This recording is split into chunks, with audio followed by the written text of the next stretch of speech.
Following his mother's stunning letter, I discovered my abusive husband's terrible secret. He is currently in prison and I am at last free. Please make sure my kid doesn't discover this. My mother-in-law's letter started off this way. It came a week after she passed away. During our marriage, I hated her and she tormented me all the time. What could she want with me now? But as I read on, I learned about her unexpected true feelings. I was completely shocked when I opened the safe at the address indicated by the enclosed key. My name is Julie Smith. I am 35 years old and I work as an office employee. Feeling left behind, I met David through a friend's recommendation. We were of the same age and clicked over our common interests. And David's unrelenting pursuit of us resulted in our quick engagement. David had previously lived at his parents' house, but he moved into the time we spent together at dinner every evening was my comfort despite our hectic schedules. By the way, are you free this Saturday? I said, oh, you mean Mary's apartment, and we started a married life. We both worked, shared domestic responsibilities, and divided living expenses. Thing? David answered. As soon as the topic was brought up, it seemed like our hot meal had suddenly gone cold. David furrowed his brow at my expression and said, sorry, I know my mom has been causing you a lot of stress. No, it's fine, I replied. Keeping a straight face, I let out a deep sigh. His mother lived alone after his father died before our marriage, and his family home was close by, but our relationship was never good. At 35, you lack manners. What kind of upbringing did you have, my friend? When I spilled tea from nervousness, during our first meeting, she said, you're not suitable for my son. I opposed this marriage in such a way that left me feeling completely depressed. However, David stood by me no matter what you did. Dog John is much better behaved. Poor David having a wife like Julie, but I'll properly educate her, so come to our house on your days. He firmly declared in front of his mother, I will marry Julie. I love her, and I was moved by his words. Despite Mary's opposition, we were married, but her presence started to cast a shadow over our newlywed life. Saying such things, Mary started inviting me to her house virtually every week. David would accompany me, but he would frequently withdraw to a different room while pretending to be organizing his father's possessions, leaving me by myself. She made me perform housework and criticized everything I did. Look, Julie, the kitchen is a mess. I apologize. I was just going to clean it, I remarked. The stew you made has too much seasoning and isn't appetizing at all. How many times do I have to educate you? Training John was much easier. Really, you're a lost cause no matter what work you're given. Plus, you're neither young nor on the way back from his family home. David would say, it's okay, Mom just hasn't seen your good side yet. I'm here to protect you, so don't worry. His words always saved me. That's why I tried to marry you, beautiful. Her cruel remarks continued, and I became more and more tired. Restore our relationship by going to see her alone on the weekends.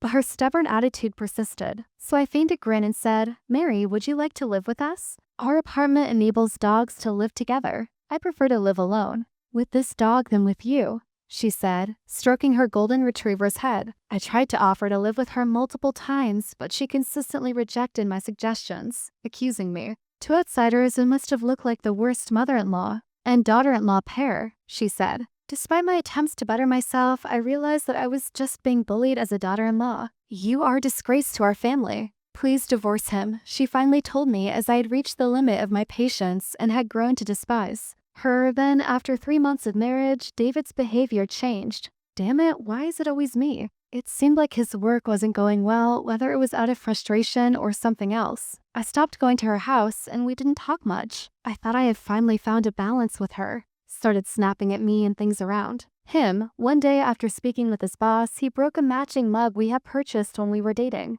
I picked up the broken pieces and let out a deep sigh. How did it get to be this way? Where did the nice David go? His outbursts had become a regular occurrence. The first time I saw him, like he broke a priceless music box from our dates and even a glass vase worth hundreds of dollars. But I was immobilized by fear and unable to react. When I confronted him, he threw me out of the house, leaving me to wait outside the locked door in the hopes that David would let me back in. He snapped, Shut up. Don't order me around, but I persisted in silence until his storm subsided. Well, not amusing. I'm going out to shop for a distraction again. You went yesterday and the day before, didn't you? I questioned. Give me this month's share for the living expenditures I've already incurred, he responded. At first, he would give me a portion of his income, but soon after, all of it was spent on accumulating luxury brands, which put a strain on our finances because David lacked financial sense due to his parents' spoiling of him during his marriage. He swore at me and left the messy living room without coming back that day. I cleaned the room until I started crying, but I didn't know he was this kind of person. I explained the cost of living, but it didn't seem to resonate with him. If you're depending on me for living expenses, then earn more money yourself. Useless person, I felt lost, and even though our marriage was still young, I started to consider divorce. I wanted to talk to someone and make things better, but it seemed impossible. When I wanted to talk to someone married, the closest person wouldn't listen. Began to consider it, something happened, and Mary passed away. I left work early after receiving a message from David explaining that Mary had unexpectedly died, even though she'd been actively walking John just a few days prior. I never had the opportunity to get to know Mary in the end. Even though I hated her, the idea of her passing made me sad and regretful. When I got to the hospital, I discovered David shaking next to his mother's dead body. She had fallen down the stairs and hit her head, killing her. I decided to plan the funeral because David was shocked and incapable of taking action. I kept myself occupied during the wake and funeral day. David only managed to deliver the mourner's speech, and he even appeared to nod off during the funeral ceremony. However, he negligently discussed the bad relationship with Mary's relatives. The day after the funeral, David declared, "I want a divorce." Before I could come to terms with Mary's passing, I was confronted with frigid stares that made the time feel like I was sitting on pins and needles. Gave me divorce papers out of the blue. "I married you for your money from the beginning. But now that I'm receiving my mom's inheritance, I don't need you anymore," he said matter-of-factly. I couldn't contain my surprise and shock at this realization. I had no idea you didn't care about me at all. Well, what's truly awful is how misled I was by you. I believed you had money since you're older, but you're simply stingy. You said you loved me, didn't you? That was obviously a lie. Who would voluntarily marry someone as ugly as you? He looked at me as if I were somebody. Repulsive, I was too stung by his cruel comments to do anything but stand there. Sign this and mail it to my parents' house, and I'm gone. David left the apartment after hurling the divorce papers at me, and he never came back. I was left all alone, unable to control my emotions, and crying. Streamed freely a week after Mary's burial. A few days later, life resumed its normal pattern, and I returned to work. Being busy at work helped me forget the unpleasantness, and during those hectic days, I began to think positively about the divorce felt difficult. But I decided to move on, and one day when I got home from work, I discovered an envelope in the mailbox. It was from Mary, and I opened it, thinking, a letter from Mary for me, surprised that she sent it to me instead of her only son, David. The envelope with anxiety, thinking, can't be true. Could such a thing really happen? I read the letter, which included a key to a specific location and mentioned unimaginable atrocities, and I was shaken with fear. I left the house right away to go to the designated place, which was a safety deposit box at a bank. Using the password and key from the letter, I opened the box to discover a startling truth. It appears that the letter's contents were accurate. I now needed to gather proof to get what Mary had left when I visited the bank. I came because I was worried about John. I said the dog, who had lost his owner, was cowering in Mary's room but ran over wagging his tail when he saw me. He looked poorly cared for with dull fur. Can I take him home with me, the letter? David's family home. What you brought were the divorce papers, which I'll send later. I was considering throwing John in the mountains when Mary said, please, take care of John. I said, that's perfect. David then said, then can I also take John's toilet and toys? David was ecstatic as I said this, suppressing my growing rage. Take everything as a parting gift. While feigning to gather John's belongings, I took advantage of the chance to recover the evidence Mary had concealed and left his family home. After returning home and looking through what she left behind, I came to grasp the unexpected cause of her death and broke down in tears once more. Well, Mary, I know how frustrated you must have been. I will clear your name. And younger lady, wouldn't he? Susan made fun of me, and I recalled that ever since I got married, she had treated me with contempt. I had been assistance he never took. Besides, I questioned James about his affair and pricey accessories. I said, how did you afford those? He said, well, it's from my mom's savings, which infuriated me. You know, I fronted the money for your mom's funeral, he said. Costs, correct? Of course the wife should pay that, he said with a smug smile. It was obvious that he had no intention of paying any amount. Clenching my fist, I chose to tell him the truth. Mary had sent me a letter, and in it was a key to a bank safe. I took out my smartphone and showed him the pictures I had taken of the contents of the safety deposit box. So it was there all along, and I've been looking for it. Guess what was inside?